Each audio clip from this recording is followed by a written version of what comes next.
Buenas tardes a todos. Esta es la charla número 22, referente a los Hechos de los Apóstoles, y voy a intentar explicaros el, algo antes de Ananías y Safira. Hoy tocaría hablar de Ananías, el fraude de Ananías y Safira, pero me gustaría explicaros una serie de cosas antes porque si os explico directamente lo que ocurrió con Ananías y Safira, me vais a decir que qué exageración. Me vais a decir, lo vais sin querer a juzgar desde el siglo XXI, cuando realmente lo tenemos que juzgar desde el siglo I. Y para esto es necesario que os aclare una serie de ideas bien, para que podáis entender bien lo que ocurrió con Ananías y Safira. De manera que hoy me voy a dedicar a explicar antes de Ananías y Safira esto. Bueno, vamos a rezar la oración primero.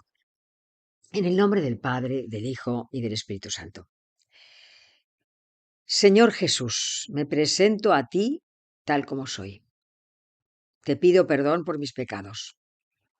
Me arrepiento de ellos. Por favor, perdóname. En tu nombre perdono a todos los que me han ofendido. Renuncio a Satanás, a los espíritus maléficos y a todas sus obras. Me entrego por completo a ti con todo mi ser.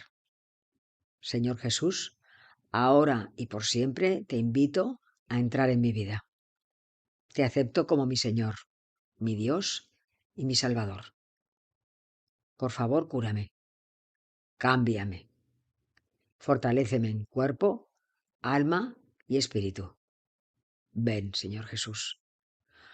Cúbreme con tu preciosa sangre y lléname del Espíritu Santo. Te amo, Señor Jesús. Te alabo, Señor Jesús. Y te doy las gracias. Te seguiré todos los días de mi vida. María, mi Madre, Reina de la Paz, San Peregrino, Santo del Cáncer, todos los ángeles y santos, por favor, ayudadme. Amén. En el nombre del Padre, del Hijo y del Espíritu Santo. A ver si entendemos esto bien, si me expreso bien, ¿no? A ver, recordemos de dónde venimos. Acordaos de que venimos de que hemos curado, los apóstoles han curado a un tullido y se han salido del Sanedrín, debido a que el Sanedrín, que no sabía qué hacer, finalmente les ha dicho, bueno, pues os dejamos libres, pero no proclaméis a Jesucristo, no habléis de Jesucristo, no habléis de que resucitó de entre los muertos, pero ellos siguen haciéndolo, ¿no? Entonces, a ver, las autoridades sacerdotales, o sea, el Sanedrín, hubiese podido, digamos, renunciar o dejar de hablar o no pensar más en ese puñado de fanáticos que decían que habían estado, como os he dicho el día anterior, con Jesucristo desde la resurrección y la ascensión, que lo habían visto resucitado, que habían ascendido al cielo y que ellos afirmaban verdaderamente que había resucitado entre los muertos. No solamente había resucitado a gente, sino que había él mismo resucitado de entre los muertos, ¿no? Pero ellos seguían diciendo esto. O sea, de manera que las autoridades, el Sanedrín, tuvo que ponerse en guardia. No tuvo más remedio que ponerse en guardia si hubieran callado, pero ellos continuaban hablando de Jesucristo. Se pusieron en guardia y empezaron a tomar medidas. A ver, los cristianos decían que Jesucristo era el Mesías. Pero las autoridades religiosas, el Sanedrín, había condenado a Jesús por un hecho gravísimo, que era el hecho de que él se había dicho de sí mismo que era el Hijo de Dios. Y había sido una muerte terrible y además maldita. Y os explicaré más tarde por qué maldita. Entonces, no podían entender, o sea, digamos que ellos esperaban, como os he dicho siempre, un Mesías militar. Un Mesías que les trasladara, o sea, que les hubiese trasladado a la época gloriosa digamos, a la época gloriosa de Salomón, del rey David, en el siglo X antes de Cristo. O sea, digamos que tenían la imagen de un Israel bíblico que sería guiado hacia la gloria por Yahvé, ¿no? Entonces, no entendían para nada la idea de un Mesías espiritual. Ellos pensaban en un Mesías militar. Entonces, eh, lo de que los cristianos decían que era el Mesías no coincidía con la idea de Mesías que ellos tenían. Y además, porque ellos entendían que el Mesías tenía que ser militar y además ellos continuaban bajo los romanos y no tenían ninguna libertad, ninguna fuerza, ninguna gloria, todo sería exactamente igual.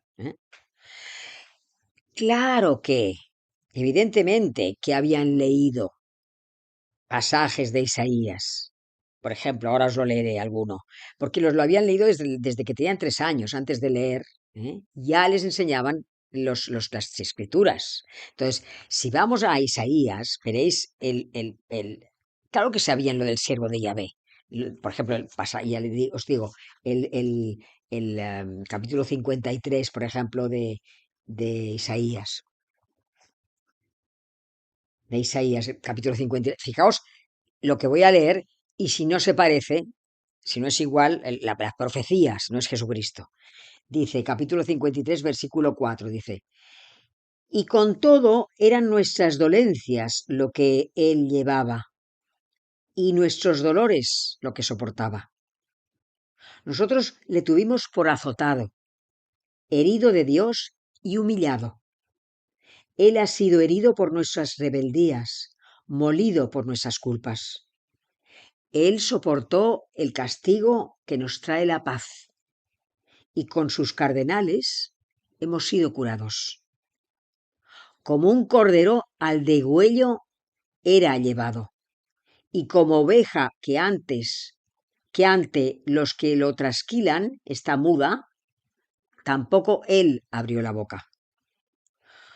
Indefenso se entregó a la muerte y con los rebeldes fue contado. Cuando él llevó el pecado de muchos e intercedió por los rebeldes. Jesucristo, el siervo de Yahvé, en el capítulo 53 de Isaías. Claro que lo habían leído, claro que sabían que las escrituras estaban todo esto que os acabo de decir, pero para ellos y para los de ahora igual, era una cosa tan sumamente escandalosa, o sea, tan poco creíble, que lo rechazaban y vacilaban en poder aceptarlo. Si cogemos en el siglo II después de Cristo, hay una conversación que tiene lugar entre el judío Trifón y San Justino. Ahora, escuchad lo que dice el judío Trifón a Justino. Le dice, fijaos, sabemos que las escrituras anuncian un Mesías doloroso que volverá con gloria para recibir el reino eterno del universo. Esto lo saben, dicen. Pero que haya de ser crucificado y morir semejante grado de vergüenza y de infamia, con una muerte maldita por la ley de Moisés, eso, pruébanoslo, pues nosotros ni siquiera logramos concebirlo. O sea, el Trifón y compañía no podían entender, no podían aceptar que Jesucristo hubiese muerto maldito, porque digamos que es que esto necesita explicación. En el Deuteronomio, Deuteronomio capítulo 21, versículo 23, ahora lo busco. A ver. Sí, en el Deuteronomio dice, o sea, en la ley de Moisés dice, si un hombre reo de delito capital ha sido ejecutado, lo colgarás de un árbol. No dejarás que su cadáver pase la noche en el árbol. Lo enterrarás el mismo día, porque un colgado, ahí voy, porque un colgado es una maldición de Dios. O sea, Jesucristo que fue colgado del árbol de la cruz, de una cruz, y la cruz está hecha de un madero, de madera, era un maldito. Por eso eligieron especialmente que fuese colgado de la cruz, porque una persona colgada de una cruz era colgada de un madero. y ellos entendían que era maldito. Entonces, la persona que colgara de un madero. Hay un momento dado en los Hechos de los Apóstoles, después del capítulo 5 de Ananías y Safira, que Pedro dirá, capítulo 5, versículo 30, dice, el Dios de nuestros padres resucitó a Jesús, a quien vosotros matasteis colgándole de un madero. ¿Mm? El Dios de nuestros padres resucitó a Jesús, a quien vosotros matasteis colgándole de un madero. O sea, por primera vez, Pedro dice clarísimamente esto del madero. Claro, era pues para ellos inconcebible que un colgado que estaba maldito, pudiese ser el elegido de Dios, pudiese ser el Mesías.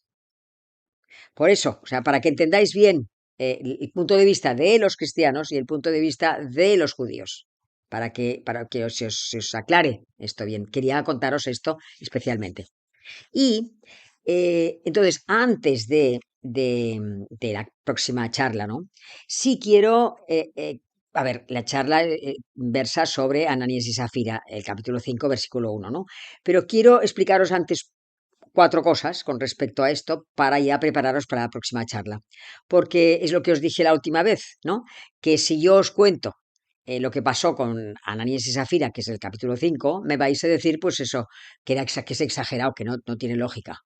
Bueno, sí tiene lógica, pero que es una exageración todo lo que pasó, ¿no? Pero si yo os explico, alguna cosa fundamental, que es el capítulo 23 de San Mateo, capítulo 23 de San Mateo, en el capítulo 23 de Mateo, el capítulo 23 de Mateo habla de la hipocresía de los fariseos y de los escribas. Y es todo un capítulo que dice Jesucristo todo el rato, ay de vosotros fariseos y escribas que sois hipócritas, por esto, por esto, por esto y por esto. O sea, aquí fijaos que hay un momento en que los llama serpientes, capítulo 23, versículo 33, les dice serpientes, raza de víboras les llama. O sea, una víbora es un animal muy pequeñito que se escurre y luego te pica. O sea, les llega a llamar así y dice, en la cátedra de Moisés, es decir, en la sinagoga, en la presidencia de la sinagoga, se han sentado escribas y fariseos. Les dice a la gente, o sea, el sábado, cuando vayáis a la sinagoga, en la presidencia de la sinagoga se sientan escribas y fariseos. Y dice, haced todo lo que os digan que se tiene que hacer, porque era la ley de Moisés y ellos estaban enseñando la ley de Moisés e interpretándola. Por lo tanto, la ley de Moisés es sagrada. Por eso Jesucristo dice, haced todo lo que os digan. Pero en cuanto a la conducta, no hagáis caso, no imitéis su conducta, pues dicen y no hacen. Con esto me refiero al grado de lo desagradable y doloroso que era para Jesucristo la hipocresía, la doblez, la mentira, el engaño, la falsedad.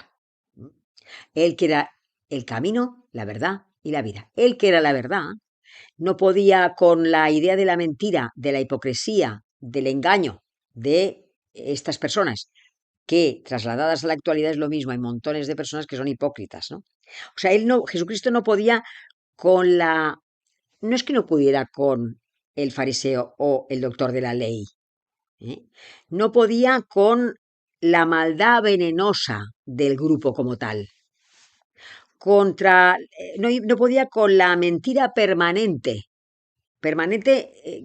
que se convertía en hábito, no podía con la falsedad interior que se mostraba en el exterior. El pasar como por una persona buenísima cuando realmente no lo era. No podía con el estado con lo corruptos que eran, por la falta de rectitud. Con esto no se metía, ¿no? Porque el cristiano tiene que ser veraz, auténtico, sincero, recto, bueno y honrado. Esta es la idea que Jesucristo quiere transmitir. Entonces, una persona que sea todo lo contrario, eso es algo que no podía Jesucristo. Y esto, os lo explico, porque esto está en el capítulo 23 de San Mateo. Y esto que dice, que recoge el capítulo 23 de San Mateo, lo debía haber dicho Jesucristo muchas veces, pero muchas veces a lo largo de 3 años. Y Pedro y los demás apóstoles estaban impregnados de la idea de que no se podía ser hipócrita y no se podía ser doble, ni se podía tener una doble moral, ni hacer una cosa, enseñar a la gente a hacer una cosa y luego ellos por detrás hacer otra, como está demostrado en el capítulo 23. Es por esto, por lo que quería explicaros, antes de explicar a Ananías y Zafira, el dolor que le producía a Jesucristo y lo desagradable que representaba para Jesucristo una persona que tuviese estas características. Entonces, con esto sí que podremos entender bien, cuando explique la próxima semana, Ananías y Zafira. Pues bueno, hasta la semana que viene, si Dios quiere, y vamos a rezar a la Santísima Virgen una salve. En el nombre del Padre, del Hijo y del Espíritu Santo. Amén. Dios te salve, Reina y Madre de Misericordia, vida, dulzura, esperanza nuestra. Dios te salve. A ti aclamamos los desterrados hijos de Eva. A ti suspiramos, gimiendo y llorando en este valle de lágrimas. Ea pues, Señora, abogada nuestra, vuelve a nosotros esos tus ojos misericordiosos. Después de este destierro, muéstranos a Jesús, fruto bendito de tu vientre. Oh clementísima, oh piadosa, oh dulce Virgen María, ruega por nosotros, Santa Madre de Dios, para que seamos dignos de alcanzar y gozar las promesas de nuestro Señor Jesucristo. Amén. En el nombre del Padre, del Hijo y del Espíritu Santo. Hasta la semana que viene, si Dios quiere.